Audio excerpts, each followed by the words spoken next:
ओं नमो भगवते वासुदेवाय। श्रीमद्भागवत नवम स्कंध सप्तदश अध्याय। शुक उवाच आयुजे पुरूरवासुत सुण हो ताहार चरित नहुष ताहार तनये आवर क्षत्र वृद्ध होए।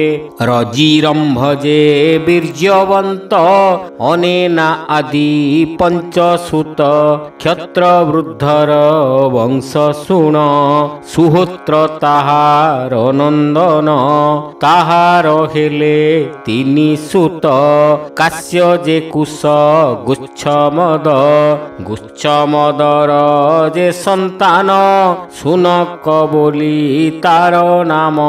सुनक महा तेजवंत सौनक मुनि तहु जात जन्मिले पितृ तेज घेनी वेद पारग महामुनि काश्यर काशी नामे सुत राष्ट्रता तहु हेला जात दीर्घतमा तार नंदन ता पुत्र धन्वंतरी नाम। से आयुर्वेद भिआइला प्राणीक व्याधि नाश कला। से यज्ञ भोजी विष्णु अंश स्मरणे सर्व रोग नाश। तार संतति केतु मान भीम रथ तार नंदन ताहार बीर्जे दिवो दास द्युमान ताहार जे शिष्य ता नाम प्रतर्दन ख्यात केओबा बोले शत्रुजित। ऋतध्वज कुबलयाश्व बोलंती पुणी ताकु वश्छ हरि हरि बोल। अलर्क आदि तहु जन्म शुण हो तार गृह कर्म 60 सहस्र बरस अधिके 60 शेष अबनी तले होई राजा धर्मे पालिले जन प्रजा। संतति अलर्कर पुत्र सुनिथता तहु संभूत पुत्र ताहार सुकेतन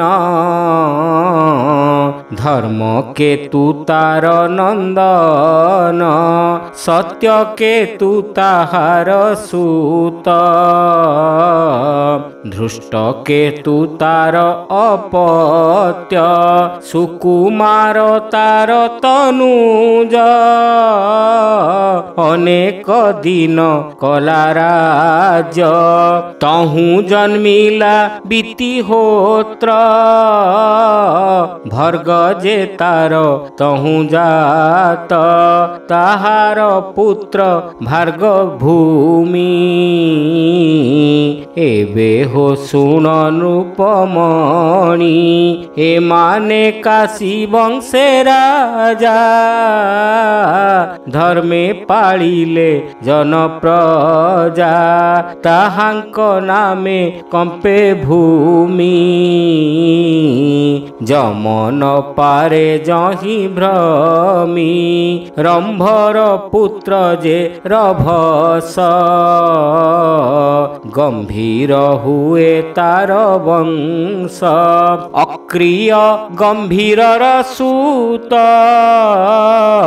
ता क्षेत्रे विप्र हेले जात अनेना आयुर कुमार।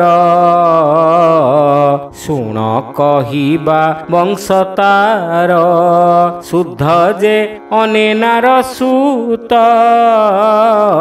ता तहु सूची हेला जात कहिबा ताहार संतति त्रिककुद धर्म सारथी ताठारु शांतरय जात से कृत कृत्य आत्मवंत ए गोत्रे ब्रह्म ज्ञानी सूते जन्म लभिले ए जगते एबेर जीर पुत्र जेते भावे कहिबा तो अग्रते तार कुमार पंचशत तेज प्रताप अप्रमित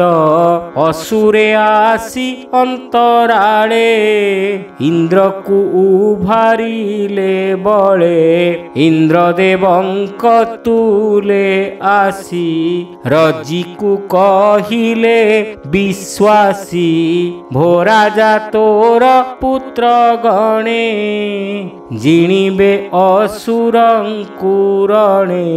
मोते कहिले बृहस्पति अन्यथा नाही जय गति हेमंत कही देव जुथ घेनाई पंचशत सूत स्वर्ग आवरी युद्ध करी अनेक असुर संहारी इंद्र को स्वर्ग राज देले ता देखी इंद्र तुष्ट हेले पुणी से राज्य रजी हस्ते न्यास करिले से विश्वस्ते इंद्रर तुले तार सुते स्वर्गे रहिले दीना केते एमंते केते दीन अंते रजी जे गले स्वर्ग पथे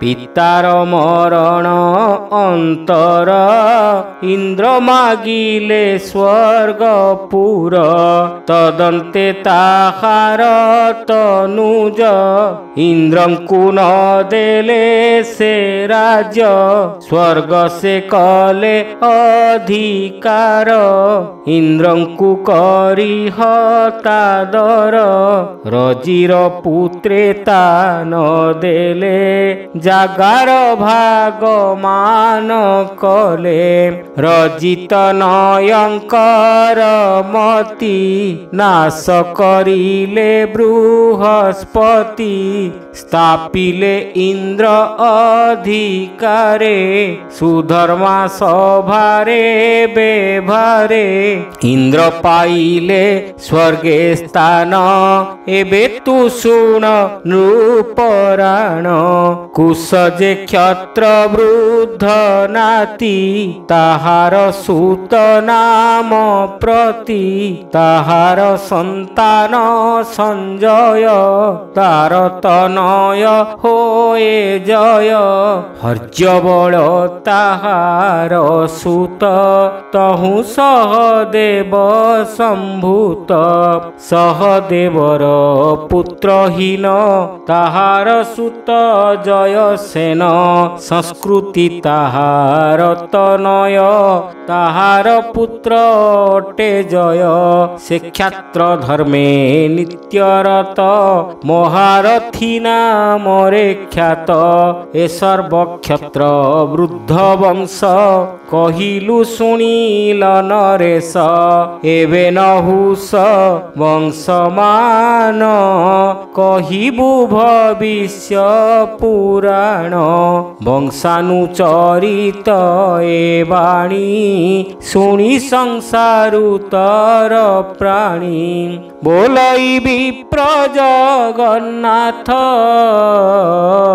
नवम स्कंधे भागवत भावे बोलई विप्र जगन्नाथ भावे नवम स्कंधे भागवत हरि हरि बोला।